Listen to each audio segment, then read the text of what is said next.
السلام علیکم ورحمۃ اللہ وبرکاتہ۔ بسم اللہ الرحمن الرحیم۔ آج ہم قصہ حضرت ادریس علیہ السلام دیکھیں گے۔ حضرت ادریس علیہ السلام حضرت آدم علیہ السلام کے پوتے اور حضرت نوح علیہ السلام کے جدہ امجد تھے۔ حضرت ادریس علیہ السلام مصر میں پیدا ہوئے اور حضرت آدم علیہ السلام اور حضرت شیس علیہ السلام کے بعد سب سے پہلے حضرت ادریس علیہ السلام کو نبوت کا شرف حاصل ہوا۔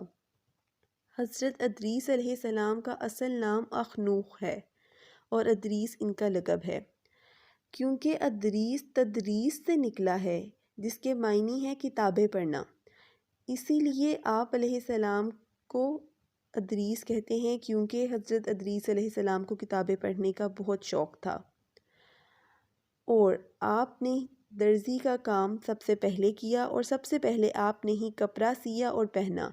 آپ علیہ السلام سے پہلے لوگ حیوانات کی کھالیں پہنا کرتے تھے اور حضرت ادریس علیہ السلام پر اللہ تعالیٰ نے 30 صحیفے نازل فرمائے تھے۔ حضرت ادریس علیہ السلام کا نام قرآن مجید میں 2 مقامات پر آیا ہے، جیسا کہ ایک مقام پر فرمایا گیا جس آیت کا مفہوم کچھ یوں ہے: اور اسماعیل علیہ السلام اور ادریس علیہ السلام اور ذوالکفل یہ سب صابر لوگ تھے، ہم نے انہیں اپنی رحمت میں داخل کیا، بلا شبہ یہ نیک لوگ تھے۔ اور دوسرے مقام پر اللہ تعالیٰ نے فرمایا جس آیت کا ترجمہ کچھ یوں ہے کہ اور اس قرآن میں ادریس علیہ السلام کا ذکر ہے، بے شک وہ سچے نبی تھے اور ہم نے انہیں اونچی جگہ اٹھا لیا تھا۔ یعنی کہ حضرت عیسیٰ علیہ السلام کی طرح حضرت ادریس علیہ السلام کو بھی زندہ آسمان پر اٹھائے گئے ہیں۔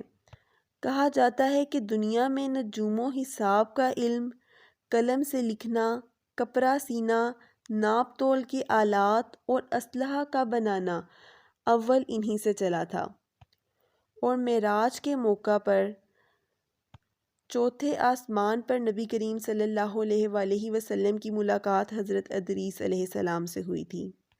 یہ تھا حضرت ادریس علیہ السلام کا واقعہ۔